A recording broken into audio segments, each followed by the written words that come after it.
सभी का स्वागत है हमारे YouTube चैनल स्टडी एडवांस रफ्ता रफ्ता पर। आज हम बात करने वाले हैं क्लास 12th का सेशन 2024-25 का जो मैप वर्क है चैप्टर 4 प्राइमरी एक्टिविटी जिसको प्राथमिक अभिक्रियाएं कहते हैं। इसके जो मैप वर्क आएगा आपको उसकी हम बात करेंगे आज के इस वीडियो में। अगर आप हमारे इस चैनल पर नए आए हैं तो प्लीज़ हमारे चैनल को सब्सक्राइब कीजिए, लाइक कीजिए और शेयर कीजिए। हमारा चैनल है स्टडी एडवांस रफ्ता रफ्ता। तो चलिए हम बात करते हैं मैप वर्क की। मैप वर्क की बात करने से पहले हम एक बार देख लें कि हमारा जो सिलेबस है वो क्या रहने वाला है मैप वर्क का। देखो, ये हमारी जो फर्स्ट बुक है फंडामेंटल ऑफ ह्यूमन ज्योग्राफी।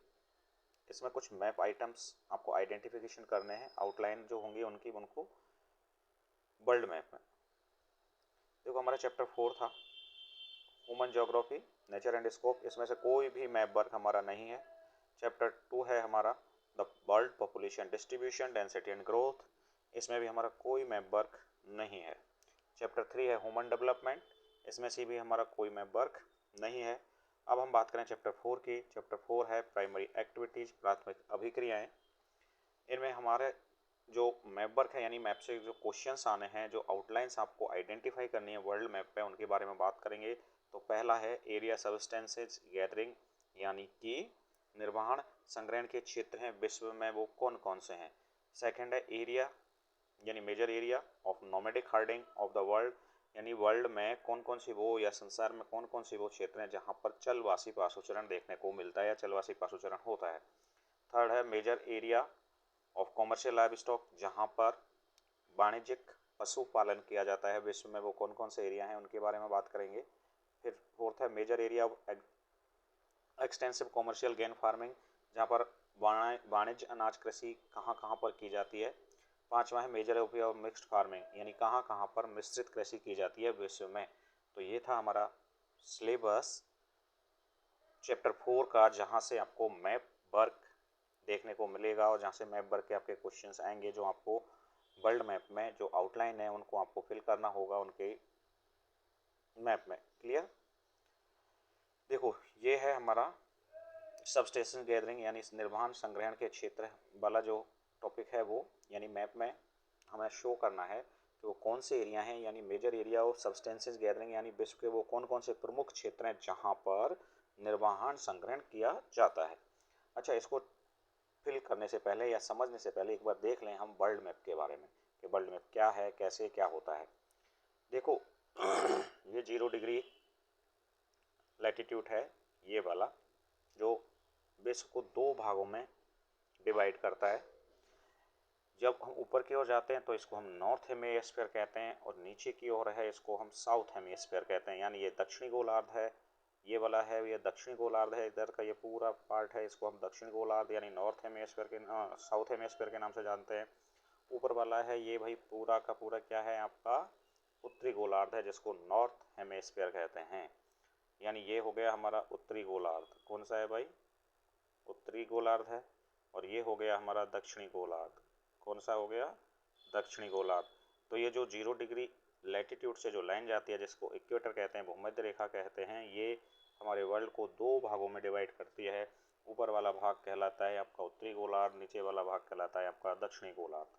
ये बात यहाँ तक समझ में आ जानी चाहिए कि कौन सा गोलार्ध है। अब हम बात करें विश्व के महाद्वीपों की, कॉन्टिनेंट की, तो ये हमारा north America continent, north America महाद्वीप है। ये दक्षिण अमेरिका महाद्वीप है। ये अफ्रीका महाद्वीप है। ये यूरोप महाद्वीप है। ये एशिया महाद्वीप है। ये हमारा ऑस्ट्रेलिया महाद्वीप है और ये हमारा आर्कटिक महाद्वीप है। क्लियर? तो वर्ल्ड के कितने वो हो गए भाई टोटल मिला के 6 यहाँ पर, और ये हमारे हो जाते हैं महाद्वीप जिनकी हम बात करेंगे आगे, और ये आपको पता होना चाहिए। 7 महाद्वीप हो गए हैं। उत्तरी अमेरिका, दक्षिणी America, Europe, Africa, Asia, Australia और अंटार्कटिका, 7 महाद्वीप हैं। ये चीज़ आपको बिल्कुल बेसिकली पता होना चाहिए कि हमारी 0 डिग्री जो इक्वेटर लाइन है जिसको हम विषुवत रेखा कहते हैं, भूमध्य रेखा कहते हैं, ये विश्व को दो भागों में बांटती है। विषुवत रेखा से ऊपर वाले भाग को हम उत्तरी गोलार्ध कहते हैं, विषुवत रेखा से नीचे वाले भाग को हम दक्षिणी गोलार्ध कहते हैं। क्लियर? चलते हैं अब आगे। तो हमारा जो मैप है ये दिखा रहा है एरिया ऑफ सब्सटेंसेस गैदरिंग, यानी विश्व के वो कौन कौन से क्षेत्र हैं जहाँ पर निर्वहन संग्रहण किया जाता है एग्रीकल्चर में, या निर्वहन संग्रहण के क्षेत्र कौन कौन से हैं। देखो निर्वहन संग्रहण के क्षेत्र को यहाँ पर दो भागों में बांटा है। पहला है हमारा हाई लैटिट्यूड जोन, दूसरा है लो लैटिट्यूड जोन। अब यहाँ पर आपको पता होना चाहिए हाई लैटिट्यूड जोन कौन से होते हैं और लो लैटिट्यूड जोन कौन से होते हैं।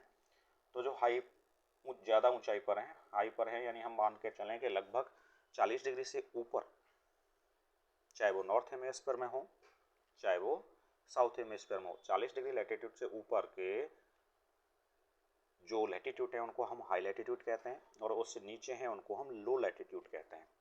तो यहाँ पर ये बात कर रहा है सबसे पहले हाई लैटिट्यूड जोन की।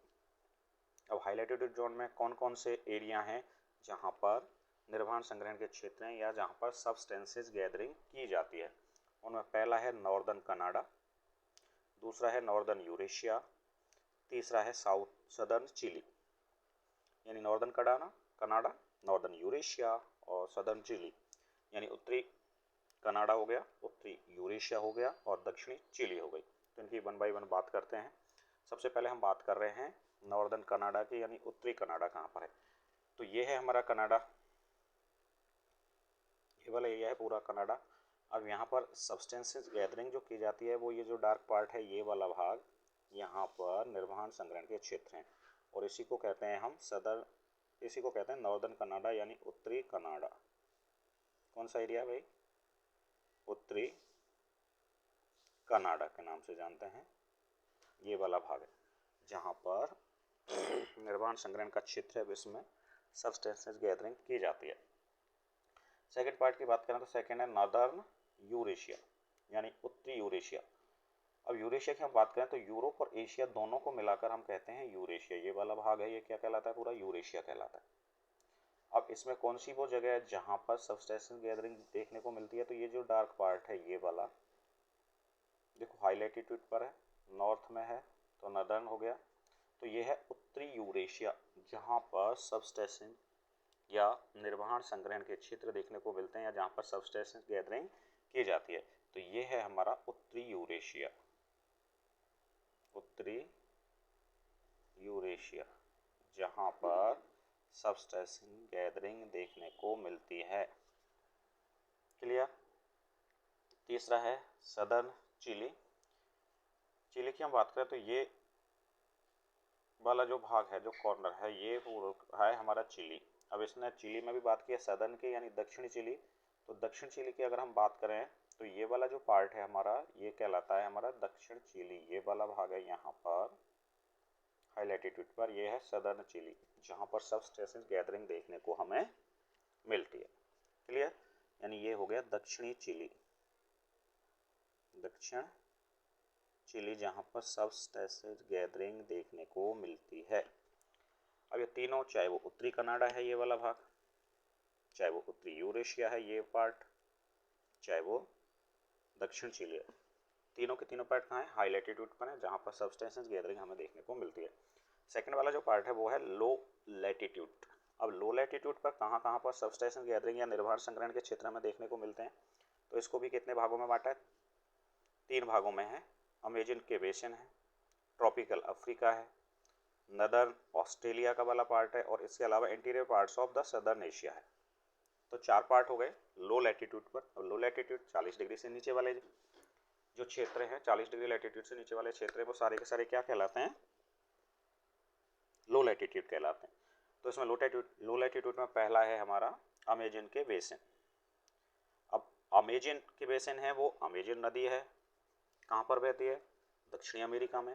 तो जहाँ पर ये अमेजन के बेसिन वहीं देखने को मिलेंगे जहाँ पर अमेजन रिवर फ्लो करती है। तो अमेजन रिवर है ये फ्लो करती है दक्षिण अमेरिका में।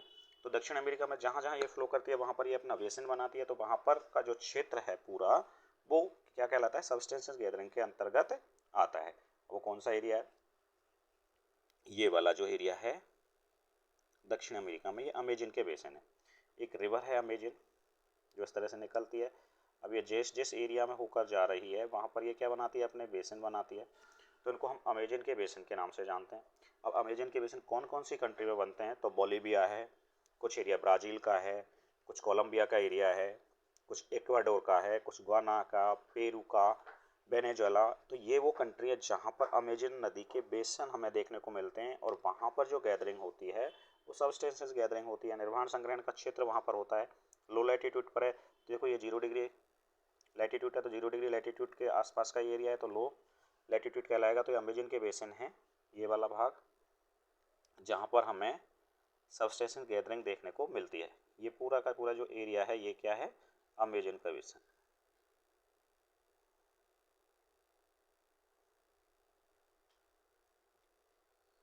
जहाँ पर सबस्टेंसेस गैदरिंग देखने को मिलती है तो अमेजन के बेसिन है, जो Bolivia, Brazil, Colombia, Ecuador, Guyana, Peru and Venezuela, ये जो देश हैं यहाँ पर ये देखने को मिलता है। सेकंड है हमारा ट्रॉपिकल अफ्रीका। सेकंड जो पार्ट है वो है क्या, ट्रॉपिकल अफ्रीका। तो ये वाला जो भाग है अफ्रीका महाद्वीप में, ये सारा का सारा है, ये क्या है भाई, सब ट्रॉपिकल अफ्रीका के अंतर्गत आता है, ट्रॉपिकल अफ्रीका के अंतर्गत आता है। और यहाँ पर बहुत ज़्यादा सबस्टेंसेस गैदरिंग देखने को मिलती है। ये है ट्रॉपिकल अफ्रीका। ट्रॉपिकल अफ्रीका है उष्णकटिबंधीय अफ्रीका, जहाँ पर ये चीज़ हमें देखने को मिलती है, निर्माण संग्रहण के क्षेत्र। तीसरा है नदर्न ऑस्ट्रेलिया। तीसरा कौन सा है, नदर्न ऑस्ट्रेलिया। देखो ये है हमारा ऑस्ट्रेलिया। अब हम अगर ऑस्ट्रेलिया को 4 भागों में डिवाइड कर देते हैं तो ये वाला भाग, ये और ये। अब यहाँ से हम बात करें ऑस्ट्रेलिया के, तो ऑस्ट्रेलिया को 2 भागों में डिवाइड कर दिया, ऊपर वाला उत्तरी ऑस्ट्रेलिया कहलाएगा, नीचे वाला दक्षिणी ऑस्ट्रेलिया कहलाएगा। अब ये सबस्टेंसेस गैदरिंग कहाँ पर है, नदर्न ऑस्ट्रेलिया में है, तो नदर्न ऑस्ट्रेलिया ऊपर वाला पार्ट हो गया। कौन सा वाला भाग, यहाँ पर ये जो वाला भाग है ये है आपका नदर्न ऑस्ट्रेलिया। कौन सा वाला भाग है ये, नदर्न ऑस्ट्रेलिया भाग है, जहाँ पर सबस्टेंसेस गैदरिंग हमें देखने को मिलती है। क्लियर। चौथा है हमारा सदर्न एशिया। ये पूरा हमारा एशिया है। अब एशिया को भी हम अगर 2 भागों में बांटें, इक्वाडोर की बात करें या विषुवत रेखा की या भूमध्य रेखा की बात करें, तो ये भूमध्य रेखा ये 2 भागों में बांट रही है ऑस्ट्रेलिया को, ऊपर वाला उत्तरी एशिया है और नीचे वाला दक्षिण एशिया। अब बात किसकी की जा रही है, सदर्न एशिया की। किसकी है, सदर्न एशिया।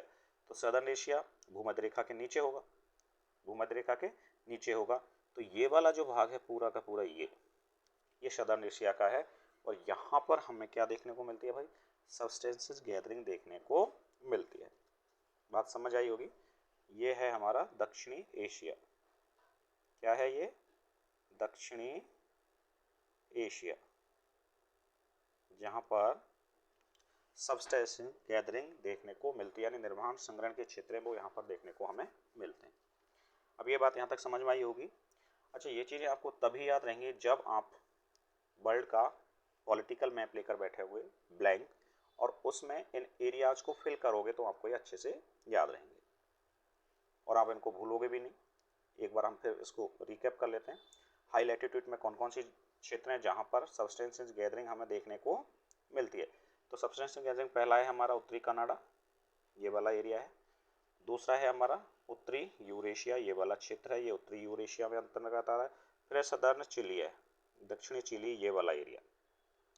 लो लैटिट्यूड की हम बात करें तो सबसे पहला है अमेजन के बेसिन, ये अमेजन के बेसिन है। फिर बात कर रहा है ट्रॉपिकल अफ्रीका की, ये ट्रॉपिकल अफ्रीका है। फिर ये बात कर रहा है ऑस्ट्रेलिया की, नदर्न ऑस्ट्रेलिया, तो ये वाला भाग है ये नदर्न ऑस्ट्रेलिया में आ जाएगा। और फिर है सदर्न एशिया, तो ये पूरा का पूरा भाग है ये किस में आ रहा है भाई, हमारा सदर्न एशिया में आ रहा है। किस में आ रहा है, सदर्न एशिया में। तो ये वो क्षेत्र है जहाँ पर सबस्टेंसेस गैदरिंग या निर्माण संग्रहण के क्षेत्र हैं, जहाँ पर निर्माण संग्रहण देखने को मिलता है या सबस्टेंसेस गैदरिंग हमें देखने को मिलती है। आगे चलते हैं। ये देखो वर्ल्ड मैप, अभी हमने आपको दिखाया था कौन सा वाला पार्ट, अमेजन का बेसिन। यहाँ पर ये है अमेजन का बेसिन। सदर्न ट्रॉपिकल अफ्रीका जो दिखाया था, ट्रॉपिकल अफ्रीका में ये आपके नाइजीरिया आ रहा था, ये जो कंट्री है कॉन्गो, ये जो कंट्री आ रही थी ये उसके अंतर्गत आ रही थी। ये हम बात कर रहे थे यहाँ पर सदर्न एशिया की, जिसमें हमारे आ रहे थे ये गुयाना वाला क्षेत्र आ रहा था, इंडोनेशिया का कुछ क्षेत्र था, तिमोर का रीजन था। ये जो रीजन थे वो सदर्न ऑस्ट्रेलिया की भी हमने बात की थी। चलें आगे। अब हम बात करेंगे नोमैडिक हर्डिंग की। किसकी बात करेंगे, नोमैडिक हर्डिंग। नोमैडिक हर्डिंग का मतलब हो गया चलवासी पाशुचरण। चलवासी पाशुचरण से आप क्या समझते हैं, चलवासी पाशुचरण उस क्षेत्र को कहते हैं जहाँ पर पशुपालक अपने पशुओं को खाना खिलाने के लिए एक जगह से दूसरी जगह मूव करते हैं, एक जगह से दूसरी जगह चले जाते हैं, जिसको नोमैडिक हर्डिंग कहते हैं। चलवासी का मतलब हो गया एक जगह पर नहीं रहते, वो इधर उधर जाते रहते हैं। तो चलवासी पशुचरण कौन कौन सी जगह पर देखने को मिलता है? तो पशुचरण, नोमैडिक हर्डिंग या पशुपालन या चलवासी पशुचरण के जो क्षेत्र है वो मुख्य रूप से 3 क्षेत्र है पशुवास। उनमें पहला है कोर रीजन, जो कहाँ से कहाँ तक है? एटलांटिक शोर ऑफ नॉर्थ अफ्रीका का है, जिसमें कौन कौन से एरिया आता है? जिसको हम कहते हैं सहारा अफ्रीका। सहारा अफ्रीका कहाँ पर देखने को मिलता है? जहाँ पर सहारा का डेजर्ट हमें देखने को मिलेगा। तो यहाँ पर ये पूरा का पूरा जो एरिया है ये सहारा का डेजर्ट है। जब ये सहारा का डेजर्ट है यहाँ पर ये वाला एरिया, तो यहीं पर हमें क्या देखने को मिलेगा भाई? नोमैडिक हर्डिंग भी हमें देखने को मिलेगी। अब नोमैडिक हर्डिंग में सहारा का जो अफ्रीका है या अफ्रीका है जहाँ पर सहारा का रेगिस्तान पाया जाता है, जिसको नॉर्थ अफ्रीका भी कहते हैं या सहारन अफ्रीका भी कहते हैं, उसमें कौन कौन सी कंट्री जो आएंगी? तो देखो मोरिटानिया, माली, नाइजर, सूडान, लीबिया, अल्जीरिया, ये वो कंट्री हैं जो कहाँ पर देखने को मिलती हैं? सहारा अफ्रीका में देखने को मिलती हैं, नॉर्थ अफ्रीका में हमें देखने को मिलती हैं। देखो वर्ल्ड मैप पे एक बार इनको शो करते हैं। ये है हमारा वर्ल्ड मैप। बात की जा रही थी यहाँ पर सहारा अफ्रीका की, जिसमें Algeria, Libya, Egypt, Niger, Mali, Mauritania, Morocco, Chad, Nigeria, Sudan, Egypt, ये सारे के सारे किसके अंतर्गत आते हैं? सहारा डेजर्ट के अंतर्गत आते हैं, यानी सहारा अफ्रीका के अंतर्गत आते हैं। तो यहाँ पर नोमैडिक हर्डिंग हमें देखने को मिलती है।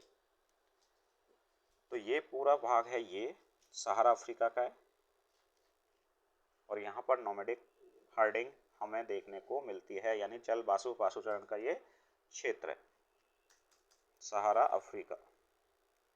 अब सहारा अफ्रीका क्यों कहते हैं इसको? क्योंकि ये सहारा का जो रीजन है, सहारा जो डेजर्ट है विश्व का सबसे बड़ा डेजर्ट है, सबसे बड़ा रेगिस्तान है, यहाँ पर ये चीज़ें देखने को मिलती हैं, इसलिए इसको सहारा का अफ्रीका के नाम से भी जाना जाता है। क्लियर? अब ये और कहाँ तक फैली हुई है? सहारा अफ्रीका से ये स्टार्ट होती है, फिर ये अरेबियन पेनिनसुला तक चली जाती है, जिसमें मंगोलिया और सेंट्रल चीन भी आते हैं, जिसमें मंगोलिया और सेंट्रल चीन भी आते हैं। तो इनको भी हम मैप पर देखते हैं। ये तो हमारा हो गया सहारा अफ्रीका। अब ये आ गया हमारा अरेबियन पेनिनसुला, जो एरिया है वो आ गया अरेबियन पेनिनसुला, यहाँ तक का गया ये पूरा क्षेत्र अरेबियन पेनिनसुला का हो गया। एक बार फिर से देखें, ये वाला जो भाग है ये तो हो गया हमारा सहारा अफ्रीका। ये वाला जो क्षेत्र है पूरा का पूरा ये क्या हो गया? अरेबियन पेनिनसुला का हो गया। उसके बाद ये आगे चलती है तो कहाँ तक जाती है भाई? ये कह रहा है सेंट्रल चाइना। तो ये वाला जो भाग है ये पूरा का पूरा सेंट्रल चाइना हो गया, और उसके बाद जाती है मंगोलिया तक, ये हो गया मंगोलिया। तो यहाँ तक हमें देखने को मिलती है नोमैडिक हर्डिंग। अटलांटिक शोर से चलती है, जो नॉर्थ अफ्रीका में स्टार्ट होता है, और ये ईस्टवर्ड चली जाती है अरेबियन पेनिनसुला से होती है मंगोलिया और सेंट्रल चाइना तक ये चला जाता है, पहला रीजन। दूसरा रीजन की हम बात करें तो सेकंड रीजन है हमारा, वो है tundra region of Eurasia. Tundra region of Eurasia. अब टुंड्रा रीजन ऑफ यूरेशिया कौन सा है? तो देखो हमने अभी बात की थी यूरेशिया की, इससे पहले भी। ये जो वाला पूरा भाग है ऊपर का हाई लैटिट्यूड पर, ये पूरा का पूरा क्या है? हमारा यूरेशिया है। क्या है? यूरेशिया। और यूरेशिया में पेड़ पौधे बहुत कम देखने को मिलते हैं, जिनकी हाइट ज़्यादा नहीं होती, क्योंकि यहाँ पर जो मौसम रहता है वो बहुत ज़्यादा कोल्ड रहता है, ठंडा रहता है। बहुत ज़्यादा ठंडा रहने के कारण यहाँ पर पेड़ पौधों की हाइट ज़्यादा नहीं होती, घास हमें देखने को मिलती है, इसलिए इसको टुंड्रा रीजन कहते हैं। क्या कहते हैं भाई? टुंड्रा रीजन के नाम से इसको जाना जाता है। और यहाँ पर नोमैडिक हर्डिंग या चलवासी पाशुचरण क्षेत्र हमें देखने को मिलते हैं, टुंड्रा रीजन ऑफ यूरेशिया का। जिसमें कौन कौन सी कंट्री आती हैं? जिसमें आता है नॉर्वे, स्वीडन और फिनलैंड। इसमें कौन कौन सी कंट्री आती है भाई? नॉर्दर्न, यानी नॉर्वे, स्वीडन और फिनलैंड। एक बार मैप में देखें, देखो स्वीडन, नॉर्वे, फिनलैंड, ये जो कंट्री हैं ये यहाँ पर हमें देखने को मिलती है। ये वाला जो रीजन है ये यहाँ पर हमें ये चीज़ यूरेशिया, उत्तरी यूरेशिया है, जहाँ पर नोमैडिक हर्डिंग हमें ज़्यादा देखने को मिलती है। तीसरा है सदर्न हेमिस्फीयर, यानी दक्षिणी गोलार्ध के अंतर्गत कुछ एरिया है जिनमें वेस्ट अफ्रीका आता है, और मेडागास्कर का जो एरिया है ये भी आता है। यहाँ पर भी हमें नोमैडिक हर्डिंग देखने को मिलती है। देखो ये तो हो गया वेस्ट अफ्रीका का कुछ एरिया है वो, ये हो गया मेडागास्कर का एरिया जहाँ पर नोमैडिक हर्डिंग देखने को मिलती है। तो ये वाला भाग है ये तो है हमारा वेस्ट अफ्रीका का है। और ये वाला भाग है ये है हमारा मेडागास्कर का। ये वाला भाग है ये किसका है? मेडागास्कर का। एक बार हल्का सा रिकैप करते हैं। देखो, नोमैडिक हर्डिंग के मुख्य रूप से 3 क्षेत्र हैं, जिसमें पहला क्षेत्र है हमारा अफ्रीका, फिर है हमारा अरेबियन पेनिनसुला, फिर सेंट्रल चाइना और मंगोलिया। ये जो वाला क्षेत्र है ये फर्स्ट रीजन है जहां पर नोमैडिक हर्डिंग हमें देखने को मिलती है, जिसमें मोराटानिया, माली, नाइजर, चाद, सूडान, लीबिया, अल्जीरिया ये कंट्रियां जो हमें देखने को मिलती हैं। इसके अलावा मंगोलिया और अरेबियन पेनिनसुला हो गया। ये वाला पार्ट है ये अरेबियन पेनिनसुला है, और ये वाला है ये मंगोलिया और सेंट्रल चाइना है। सेकंड जो हमारा भाग है जहां पर नोमैडिक हर्डिंग देखने को मिलती है वो टुंड्रा रीजन है यूरेशिया का। तो ये पूरा का पूरा जो भाग है ऊपर वाला ये टुंड्रा रीजन के अंतर्गत आता है, और यहाँ पर हमें नोमैडिक हर्डिंग देखने को मिलती है। अब इसमें कौन कौन सी कंट्री आती हैं? इसमें जो कंट्री आती हैं वो है स्वीडन, फिनलैंड, नॉर्वे। यहाँ पर हैं ये स्वीडन, फिनलैंड और नॉर्वे, तीनों की तीनों कंट्री यहीं पर हैं जहाँ पर नोमैडिक हर्डिंग हमें देखने को मिलती है। थर्ड है हमारा सदर्न हेमिस्फीयर के अंतर्गत आता है, और इसमें है अफ्रीका का कुछ एरिया है जिसको वेस्ट अफ्रीका कहते हैं, और यह है मेडागास्कर का एरिया, ये मेडागास्कर के अंतर्गत आता है, और ये मेडागास्कर का भी कुछ एरिया है जहाँ पर हमें नोमैडिक हर्डिंग देखने को मिलती है। ठीक है, आगे चलते हैं। वो एरिया जहाँ पर कॉमर्शियल लाइव स्टॉक रेयरिंग देखने को मिलता है हमें, यानी वाणिज्यिक पशुधन पालन के जो क्षेत्र हैं वो कहाँ कहाँ पर हैं, कहाँ पर पाए जाते हैं। तो area of commercial live stock,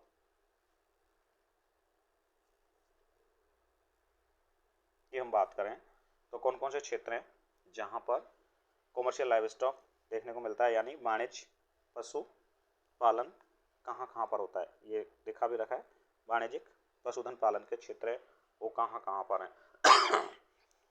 तो ये कुछ कंट्री हैं जहाँ पर कॉमर्शियल लाइव स्टॉक रेयरिंग हमें देखने को मिलती है, वो है न्यूजीलैंड, ऑस्ट्रेलिया, अर्जेंटीना, उरुग्वे और यूएसए, जहाँ पर लाइव स्टॉक रेयरिंग देखने को हमें मिलती है, यानी वाणिज्यिक पशुधन पालन का जो क्षेत्र है वो यहाँ पर है।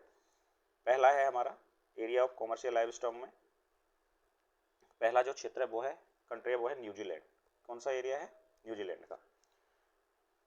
तो जो हम बात करें कॉमर्शियल लाइव स्टॉक रेयरिंग की, तो ये वाला जो एरिया है ये है हमारा न्यूजीलैंड। कौन सा एरिया है ये? न्यूजीलैंड का, न्यूजीलैंड, जहाँ पर लाइव स्टॉक रेयरिंग मिलती है, कॉमर्शियल लाइव स्टॉक रेयरिंग देखने को मिलती है, पशुपालन का जो क्षेत्र है वो यहाँ पर देखने को मिलता है। दूसरा है हमारा ऑस्ट्रेलिया, ये वाला जो भाग है ये ऑस्ट्रेलिया, यहाँ पर हमें क्या देखने को मिलता है भाई? कॉमर्शियल लाइव स्टॉक रेयरिंग देखने को मिलती है। फिर हम बात करें अर्जेंटीना की, किसकी बात करते हैं? अर्जेंटीना। ये जो वाला भाग है ये दक्षिण अमेरिका का ये वाला भाग पूरा ये अर्जेंटीना है जहाँ पर लाइव स्टॉक रेयरिंग हमें देखने को मिलती है। क्लियर? फिर बात करें उरुग्वे की, उसके अलावा यूएसए है, यूनाइटेड स्टेट ऑफ अमेरिका, यहाँ पर भी लाइव स्टॉक रेयरिंग हमें देखने को मिलती है। तो ये वो क्षेत्र है New Zealand, Australia, Argentina, Uruguay, USA, जहाँ पर वाणिज्यिक पशुधन पालन ज़्यादा देखने को हमें मिलता है। क्लियर? कुछ भाग और भी हैं जहाँ पर हमें ये चीज़ें देखने को मिलती हैं, लेकिन हमारे सिलेबस है जो 12th की बुक है उसमें इन्हीं कंट्री का जिक्र किया गया है, New Zealand, Australia, Argentina, Uruguay, United state of America, जहाँ पर क्या होता है? पशुधन पालन, वाणिज्यिक पशुधन पालन या कॉमर्शियल लाइव स्टॉक रेयरिंग हमें देखने को मिलती है। रिकैप कर लेते हैं। पहला है न्यूजीलैंड, जहाँ पर लाइव स्टॉक रेयरिंग मिलने को मिलती है। फिर है ऑस्ट्रेलिया, अर्जेंटीना, यूएसए और उरुग्वे, जहाँ पर लाइव स्टॉक रेयरिंग हमें देखने को मिलती है। इसके अलावा और भी क्षेत्र हैं जहाँ पर लाइव स्टॉक रेयरिंग देखने को मिलती है, जैसे एशिया के कुछ क्षेत्र जहाँ पर लाइव स्टॉक रेयरिंग भी हमें देखने को मिलती है। ये वाला भाग है एशिया का, यहाँ पर भी लाइव स्टॉक रेयरिंग देखने को मिलती है। दक्षिण अमेरिका का ये वाला भाग है जहाँ पर भी हमें लाइव स्टॉक रेयरिंग देखने को मिलती है। अफ्रीका का ये वाला पार्ट है जहाँ पर लाइव स्टॉक देखने को मिलती है, लेकिन हमारा जो सिलेबस है उसमें न्यूजीलैंड, ऑस्ट्रेलिया, अर्जेंटीना, उरुग्वे और यूएसए का नाम ही दिया गया है। क्लियर? आगे चलें। अब हम बात करते हैं वो एरिया जहाँ पर प्रिमिटिव सब्सटेंसेस गैदरिंग या एग्रीकल्चर हमें देखने को मिलती है। देखो ये जो टॉपिक है ये हमारे उस क्षेत्र उसमें नहीं है सिलेबस में, लेकिन आपकी बुक के अंदर दिया गया है। लेकिन यहाँ से आपसे मैप वर्क नहीं पूछा जाएगा, लेकिन हमें यहाँ पर पता होना चाहिए कि कहाँ पर प्रिमिटिव सब्सटेंसेस गैदरिंग देखने को मिलती है, यानी निर्वाह कृषि क्षेत्र कौन कौन से हैं। तो निर्वाह कृषि संग्रहण क्षेत्रों की अगर हम बात करें तो इसमें कुछ कंट्री के नाम हैं। उनमें पहला है अफ्रीका, दूसरा है साउथ एंड सेंट्रल अमेरिका और साउथ ईस्ट एशिया। पहले हम बात करें अफ्रीका की, तो अफ्रीका का ये वाला जो क्षेत्र है जहाँ पर हमें निर्वाह संग्रहण का क्षेत्र है, जहाँ पर एग्रीकल्चर इस टाइप की देखने को मिलती है, निर्वाह कृषि जिसको कहते हैं, वो अफ्रीका के अंतर्गत हमें यहाँ पर देखने को मिलती है। अब निर्वाह कृषि में इस निर्वाह कृषि को अलग अलग क्षेत्रों में अलग अलग नामों से भी जाना जाता है भाई। जैसे इसको हम स्थानांतरण एग्रीकल्चर्स भी कहते हैं या कर्तन एवं दहन कृषि के नाम से भी इसको जानते हैं। अब अलग अलग एरिया में इसको अलग अलग नाम से क्यों जाना जाता है। जैसे हम बात करें इंडिया के अंदर जो उत्तर पूर्वी राज्य हैं उनकी, तो इंडिया के अंदर जो उत्तर पूर्वी राज्य हैं वहाँ पर इसको झूमिंग कहते हैं। मैक्सिको की अगर बात करें हम तो वहाँ पर इसको मिल्पा के नाम से जाना जाता है। अगर हम मलेशिया इंडोनेशिया वाले एरिया में चले जाते हैं तो वहाँ पर इसको हम लादांग के नाम से जानते हैं। तो अलग अलग क्षेत्रों में इनको अलग अलग नामों से जाना जाता है। लेकिन यहाँ पर हम सिर्फ बात करेंगे प्रिमिटिव सब्सटेंशियल एग्रीकल्चर जो हमारी सिलेबस में या बुक में दे रखे हैं। उनमें पहला है अफ्रीका, तो अफ्रीका का ये वाला क्षेत्र है जहाँ पर प्रिमिटिव सब्सटेंसेस गैदरिंग हमें देखने को मिलती है। कुछ एरिया यहाँ पर मेडागास्कर का भी है ये वाला भाग। फिर बात कर रहा है सदर्न एंड सेंट्रल अमेरिका की, सदर्न एंड सेंट्रल अमेरिका की बात कर रहा है तो यहाँ पर हमें क्या मिलता है भाई, सदर्न एंड सेंट्रल अमेरिका की बात की जा रही है। तो सदर्न एंड सेंट्रल अमेरिका में ये वाला जो एरिया है ये क्षेत्र, यहाँ पर हमें क्या देखने को मिलता है, सब्सटेंसेज एग्रीकल्चर देखने को मिलती है। प्रिमिटिव सब्सटेंसेज गैदरिंग एग्रीकल्चर देखने को मिलती है, जिसको हम गहन निर्वाह कृषि के क्षेत्रों के नाम से भी जानते हैं, निर्वाह एग्रीकल्चर के नाम से भी इसको हम जानते हैं।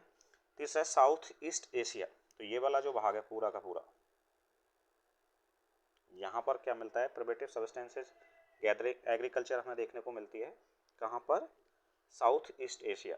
अब ये 0 डिग्री है ये, तो 0 डिग्री से नीचे वाला क्या हो जाएगा, साउथ। अगर हम यहाँ पर लॉन्गिट्यूड खींचते हैं तो ये वाला एरिया ईस्ट, ये वेस्ट, तो कौन सा एरिया हो गया ये, साउथ ईस्ट एशिया में भी प्रिमिटिव सब्सटेंसेस गैदरिंग हमें देखने को मिलती है। ये वाला एरिया है पूरा जहाँ पर प्रिमिटिव सब्सटेंसेस एग्रीकल्चर देखने को मिलती है। मलेशिया इंडोनेशिया, यहाँ पर इसको किस नाम से जाना जाता है भाई, लादांग के नाम से भी जाना जाता है। मैक्सिको में देखने को मिलती है यहाँ पर, तो यहाँ पर हम इसको क्या कहते हैं, मिल्पा के नाम से जानते हैं। किसके नाम से जानते हैं, मिल्पा के नाम से इसको जाना जाता है। ये वाला भी एरिया है, ये मैक्सिको का एरिया है जहाँ पर मिल्पा के नाम से भी इसको जाना जाता है, जहाँ पर ये सब प्रिमिटिव सब्सटेंसेस देखने को हमें मिलती है। आगे चलें,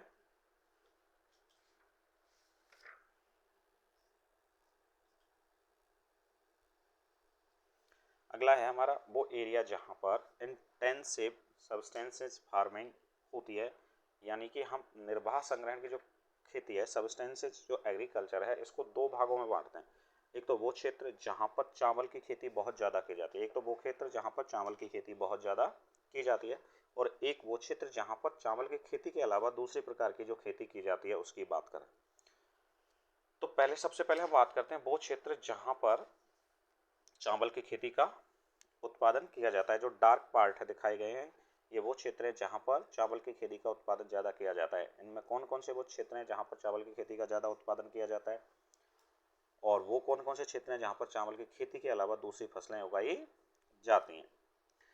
तो बात करें जो चावल की खेती के अलावा जो दूसरी फसलें जो उगाई जाती हैं, उनमें सबसे पहले हम बात करें तो वो हो जाएगा हमारा नदर चाइना।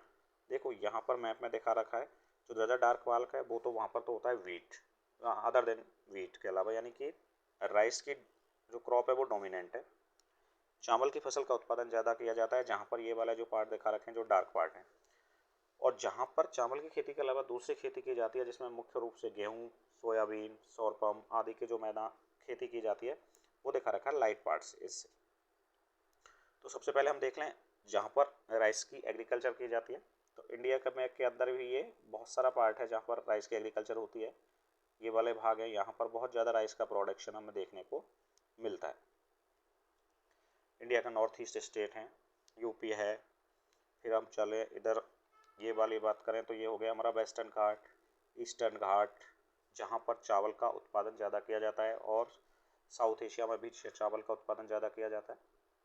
इधर ये कुछ हो गया हमारा उत्तर पूर्वी एशिया है जहाँ पर भी किसका उत्पादन किया जाता है, चावल की खेती की ज़्यादा की जाती है।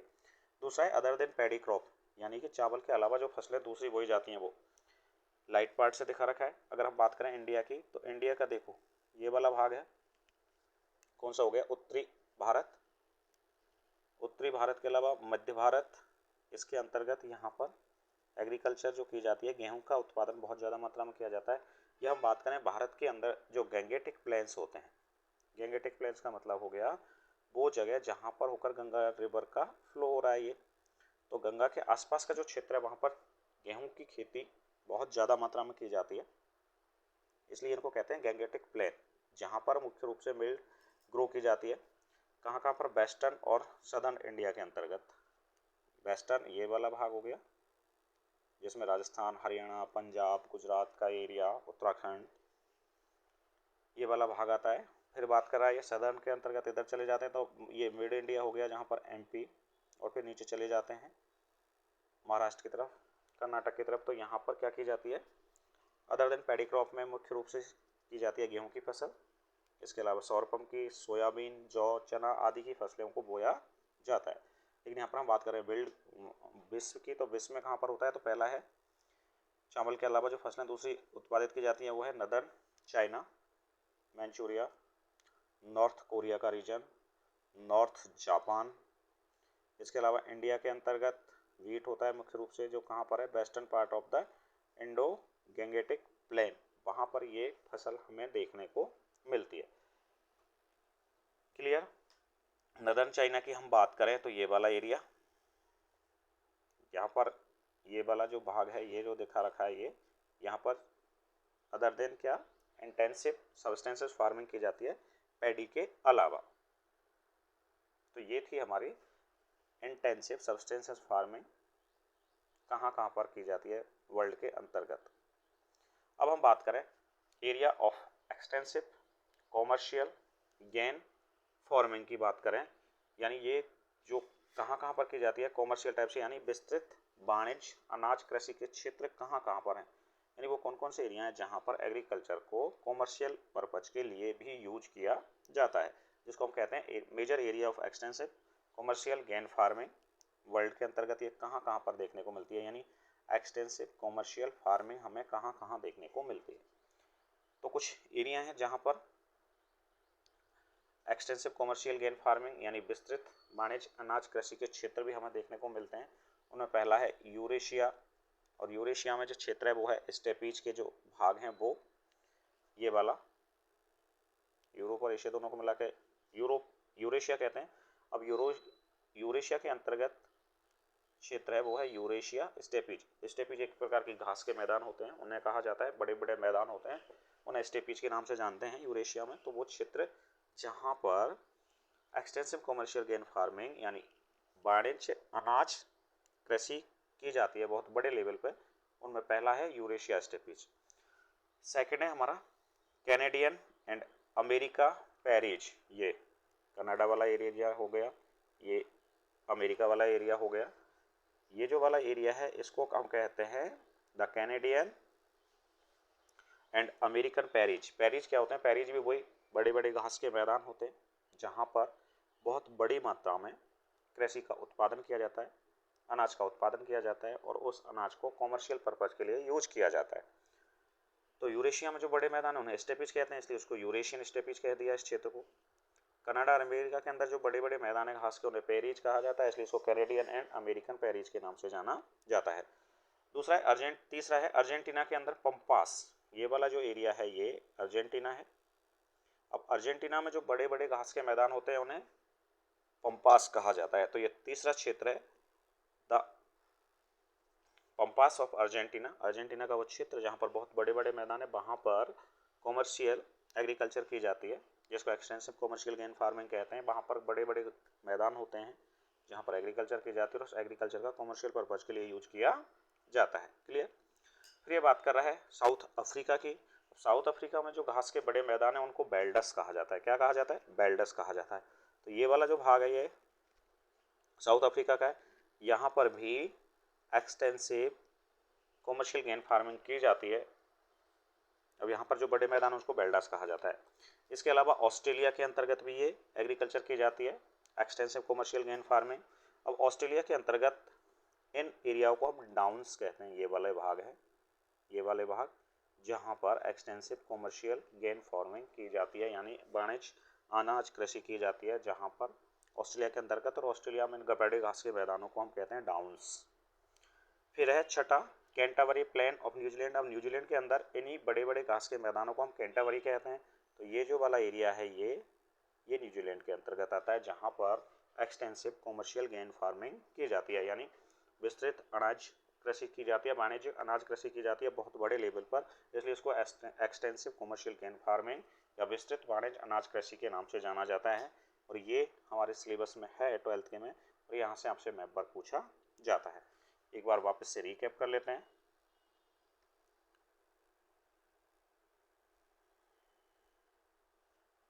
पहला जो है हमारा यूरेशियन स्टेपीज। स्टेपीज बड़े बड़े घास के मैदान होते हैं जो यूरेशिया के अंतर्गत पाए जाते हैं, इसलिए इसको यूरेशियन स्टेपीज के नाम से जाना जाता है। और ये हो गया हमारा यूरेशियन स्टेपीज का क्षेत्र, जहाँ पर कॉमर्शियल एक्सटेंसिव गेन फार्मिंग की जाती है। कनाडा के अंदर इन घास के मैदानों को प्रेरीज कहा जाता है। यूएसए में भी इन घास के मैदानों को प्रेरीज कहा जाता है। तो ये तो हो गया यूएसए का पार्ट, और ये हो गया कनाडा का भाग, जहाँ पर एक्सटेंसिव कॉमर्शियल गेन फार्मिंग की जाती है। थर्ड है हमारा पंपास का एरिया। अर्जेंटीना के अंदर इन घास के मैदानों को पंपास कहा जाता है। साउथ अफ्रीका में इन्हें बेल्डस कहा जाता है। ऑस्ट्रेलिया में इनको डाउन्स कहा जाता है। और न्यूजीलैंड में इनको कैंटाबरी कहा जाता है, जहाँ पर एक्सटेंसिव कॉमर्शियल गेन फार्मिंग यानी विस्तृत वाणिज्य अनाज कृषि के क्षेत्र यहाँ पर हमें देखने को मिलते हैं। आगे चलते हैं। अगला है मिक्स्ड फार्मिंग, और ये हमारे सिलेबस में भी है कि मिक्स्ड फार्मिंग कहाँ कहाँ की जाती है। मिक्स्ड फार्मिंग का मतलब हो गया कि इस तरह के एग्रीकल्चर जहाँ पर खेती के साथ साथ पशुपालन भी किया जाता है। तो पशुपालन और कृषि दोनों को मिलाकर हम कह देते हैं मिश्रित कृषि। क्या कहते हैं भाई? मिश्रित कृषि। तो कौन कौन से क्षेत्र हैं विश्व में जहाँ पर मिश्रित कृषि की जाती है? तो उनमें पहला है नॉर्थ वेस्टर्न यूरोप। ये वाला जो एरिया है पूरा, देख नॉर्थ में तो नॉर्थ हो गया, अब ये वेस्टर्न पार्ट है यहाँ पर, ये तो ये वेस्टर्न हो गया। तो नॉर्थ वेस्टर्न यूरोप के अंतर्गत इस तरह की एग्रीकल्चर यानी मिश्रित कृषि हमें देखने को मिलती है। ईस्टर्न अमेरिका के अंतर्गत, ये है अमेरिका और ये अमेरिका के अंतर्गत ईस्ट में है, तो ये ईस्टर्न अमेरिका कहलाएगा। तो ईस्टर्न नॉर्थ अमेरिका के अंतर्गत भी ये चीज़ हमें देखने को मिलती है। पार्ट ऑफ यूरेशिया हो गया, तो ये वाला जो भाग है ये पूरा का पूरा ये पार्ट ऑफ यूरेशिया हो गया। फिर बात करें हम temperate latitude of southern continent. Southern continent के ये जो वाले भाग हैं टेम्परेट रीजन के अंतर्गत आते हैं ये। यहाँ पर भी हमें क्या देखने को मिलती है भाई? मिश्रित कृषि देखने को मिलती है। क्लियर। आगे चलें। फिर हम बात करते हैं जब वो कौन कौन से क्षेत्र हैं जहाँ पर मुख्य रूप से डेयरी फार्मिंग की जाती है। तो मुख्य रूप से डेयरी फार्मिंग की जाती है नॉर्थ वेस्टर्न यूरोप में, कनाडा में, New Zealand and eastern Australia and Tasmania के अंतर्गत की जाती है। सबसे पहले बात करें वेस्टर्न यूरोप की, तो ये हो गया हमारा वेस्टर्न यूरोप है, जहाँ पर क्या की जाती है? डेयरी फार्मिंग की जाती है। फिर हम बात करें कनाडा की, तो कनाडा का ये वाला जो एरिया है जहाँ पर क्या की जाती है? डेयरी फार्मिंग की जाती है। फिर बात करते हैं न्यूजीलैंड एंड साउथ ऑस्ट्रेलिया, ये वाला भाग है ये, जहाँ पर मुख्य रूप से क्या की जाती है? डेयरी फार्मिंग की जाती है। क्लियर। तो ये हमारा मैप वर्क था चैप्टर 4 का, जो हमें सिलेबस में आना है। उम्मीद करता हूँ ये चीज़ें आपको समझ में आई होंगी। Thank you very much.